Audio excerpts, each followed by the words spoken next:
Mark, would you like to say a few words about the company? Sure. Well, it's. Sorry, should I turn this on? Yeah. All right. Well, thanks for hosting us. I mean, this is quite a group to get together, and I think all of the companies here are building just huge investments in the country in order to build out data centers and infrastructure to power the next wave of innovation. So it's we don't often get together as the CEOs of the different companies, but it's good to see everyone. How much are you spending, would you say, over the next few years? Oh gosh, I think it's probably going to be something like, I don't know, at least $600 billion through 28 in the U.S. Yeah. It's a lot. No, it's significant. That's a lot. Thank you, Mark. It's great to have you. You're not going to believe what just happened. A so-called hot mic moment is making the rounds, and the media isn't exaggerating this time. It really is a Trump scandal. And right beside him, Zuckerberg exposed himself too. What we saw wasn't leadership or strength. It was theater, ego, and weakness. Two of the most powerful men in the world are caught playing pretend, while the rest of us pay the price. The dinner itself told you everything you need to know. Billionaires, CEOs, and media personalities paraded into the room because Trump demanded it. They weren't there for ideas or solutions. They were there to stroke his ego. Melania stumbled through scripted lines about technology and the future, while the room full of billionaires pretended to care. We are living in a moment of wonder, and it is our responsibility to prepare children in America. Cars now steer themselves through our cities. Robots hold steady hands in the operating room. And drones are redefining the future of war.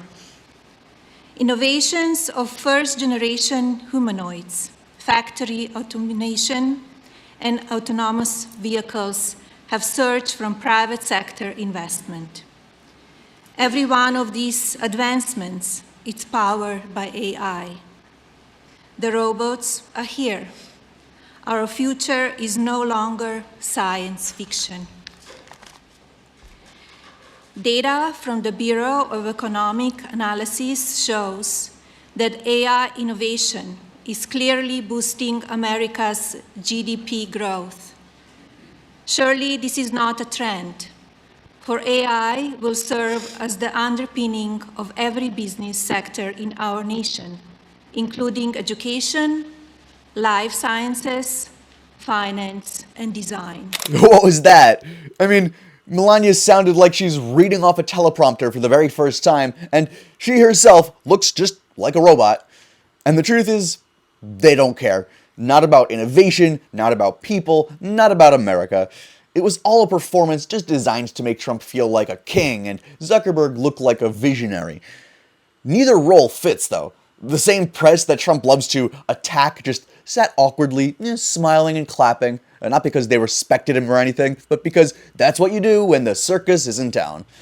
Then came Trump's little bit about the media being nice. He wanted to seem in control, but what came out was the same recycled dishonesty. He rambled about people being shocked he was still standing, as if his survival is proof of greatness. In reality, it's proof of how broken our system is. Every investigation, every scandal, every lie, and still he floats because the powerful keep propping him up. He calls it strength, but it's really corruption. He smiles because he's gotten away with it for so long. The establishment didn't keep him there. The people didn't either. It's billionaires like Zuckerberg who enable him for their own gain. And then Zuckerberg made his grand pledge. $600 billion supposedly being invested in America. The headlines acted like it was a bold plan. In truth, it's just smoke and mirrors. Zuckerberg was not serious. He was desperate. He tossed out a giant number to please Trump's ego. This is the same Zuckerberg who jumps millions into politics, rigs platforms to silence dissent, and plays both sides to stay untouchable. Suddenly he's Mr. America First. Yeah, please. He knows exactly who he's dealing with. A president who demands loyalty, not honesty. So Zuckerberg just gave him a number, any number that would just make Trump smile. And in doing so, he revealed what he really is. A coward trying to buy protection. Then came the hot mic. Zuckerberg admitted that he wasn't even sure what number Trump wanted him to say. Think about that. One of the most rich men alive, supposedly a visionary, just reduced to asking Trump for a script. So very grateful for your administration support. Well, you had a very good day yesterday. Google had a very good day yesterday. And do you want to talk about that big day you had yesterday? I'm glad it's over. Don't forget, Biden was the one that prosecuted that lawsuit. You know that, right? Look, it's a long process. I appreciate that your administration had a constructive dialogue, and we were able to get it to some Right. of resolution. I would echo what Sergey said. I think the AI moment is one of the most transformative moments any of us have ever seen or will see in our lifetimes. That's not leadership. That's pathetic. And Trump, he lapped it right up. The media tried to twist it as harmless, but the truth was obvious. Both men just exposed themselves. Trump as a narcissist who needs flattery more than facts, and Zuckerberg as a billionaire so spineless that he'll parrot whatever Trump wants. This wasn't power, it was weakness on full display. And here's the bottom line. This dinner had nothing to do with ordinary Americans. Not a single second of it was about the families sitting at their kitchen tables wondering how to stretch a paycheck far enough to cover rent, food, and gas. It wasn't about workers who've watched their wages stagnate while the cost of groceries double. It wasn't about small businesses fighting tooth and nail to survive in an economy tilted towards the ultra-rich. This spectacle was about two men, Donald Trump and Mark Zuckerberg, protecting their own image, their own wealth, and their own power. That's it. Trump strutted into that room like a showman, desperate for validation, while Zuckerberg stumbles in with his script loyalty pledge, just spitting out a fake $600 billion promise like a teenager bragging about money he doesn't have. Neither of them was thinking about the American people here. They were just thinking about each other. Trump wants to look like the deal maker, the man who can bring money back to America. Zuckerberg wants to look like the good corporate citizen who can buy himself some protection from Trump's wrath. It was not a dinner. It was a trade. Trump got praise, Zuckerberg got a shield. And the rest of us, we get nothing but a bill that we'll be paying for decades to come. And just look at the hypocrisy here. These men live in palaces. They fly in private jets that burn more fuel in one trip than most families use in a year.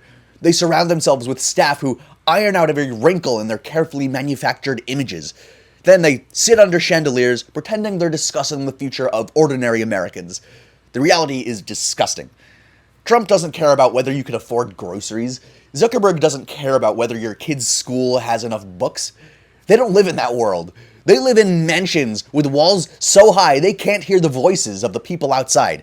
They lecture the rest of us while hiding behind bodyguards and bank accounts, and they expect applause for it. That's why this hot mic moment matters so much. It ripped away the stage lights and exposed the script. Zuckerberg wasn't bold, he was desperate. Trump wasn't commanding, he was needy. One billionaire begging for approval, one ex-president billionaire lapping it up. It's pathetic. And yet these are the men who want us to believe that they're shaping the future. This isn't leadership, it's a clown show that insults every American who actually works for a living. Trump is not the champion of the people. He's the champion of his own ego. Every story, every dinner, every performance is about him. He doesn't care if his policies crush workers as long as he gets his headline. Zuckerberg is not the innovator who will lead us into the future. He's a monopolist whose entire empire is built on control. Controlling what you see, controlling what you say, controlling how much privacy you're allowed to have. Both men cling to power the same way, by pretending it's all about you while making sure it's all about them. So don't fall for this spin. Don't buy the line that Trump looked in charge. What really happened was two fragile egos colliding, propping each other up because neither of them has the guts to stand alone. Zuckerberg humiliated himself by begging for approval, and Trump humiliated himself by craving it in the first place. Meanwhile, working Americans are stuck paying the price, never seeing a cent of that fake $600 billion while facing higher costs and less accountability. This dinner wasn't about power, it was desperation. Two men clinging to relevance, pretending they still matter, but their act is collapsing, and ordinary people shouldn't be left with the bill. That's all today from us here at the Zone Media Network. For more coverage that actually cuts through the circus, head over to American Zone for the latest. Don't forget to like and subscribe. Thanks for watching, and we'll see you in the next one.